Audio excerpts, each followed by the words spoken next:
Good morning. Solution of question number 34.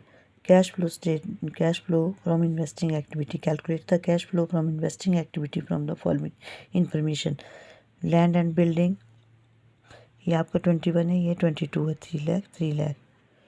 Share in Saksha Limited 1,50,000, 1,50,000. Long term investment दे रखी है, plant and machinery है, patent है, goodwill है और एडिशनल इन्फॉर्मेशन दी है.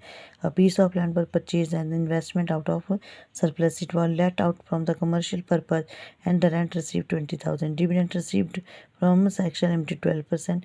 During the year 12% investment purchased for 1 lakh. Some investment sold for profit 10,000. Interest on investment for the year was duly received. A machine costing rupees 80,000, depreciation provided thereon 30,000, was sold for 35,000. Depreciation charged during the year 70,000. Patent written off extend to the sum. Patent was sold at a profit of 10,000.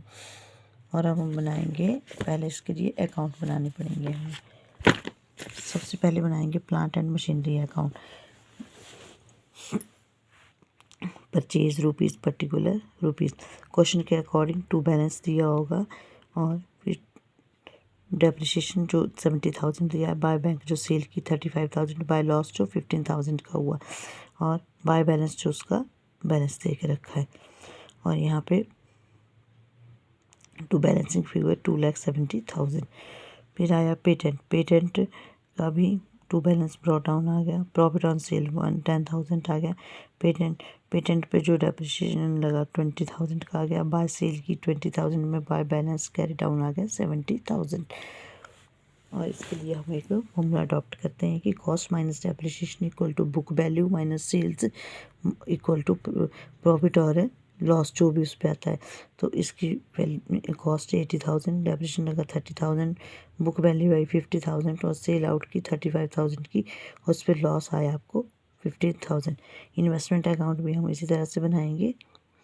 To balance by bank जितने में उसको sold out किया, और by balance carry down, और यहाँ पे to profit आ गया, और टू बैंक जो हमने बैंक में उसको परचेज किया, बैंक में बैलेंसिंग फिगर आती है. इंटरम डिविडेंट है 50,000 मल्टीप्लाइड बाय 12/100 6,000. और डिविडेंट रिसीव्ड ऑन शेयर जो सेक्सस के पास थे 1,50,000 मल्टीप्लाइड बाय 12/100. इसको हम उस ईयर का लेते हैं. अब बनाएंगे हम cash flow statement. Proceed from sale of patent 35,000. Proceed from sale of investment 80,000. Proceed from sale of patent 20,000. Interim dividend received on investment 6,000. Dividend received on share 18,000. और रेंट रिसीव 20,000. इसका टोटल आ गया 1,79,000. और फिर परचेज वाला जो हमने purchase में invest किया, purchase of plant and machinery जो बैलेंसिंग फिगर थी 2,70,000. Purchase of investment 1 lakh. Purchase of goodwill 5 lakh. इसका टोटल आ गया 4,20,000.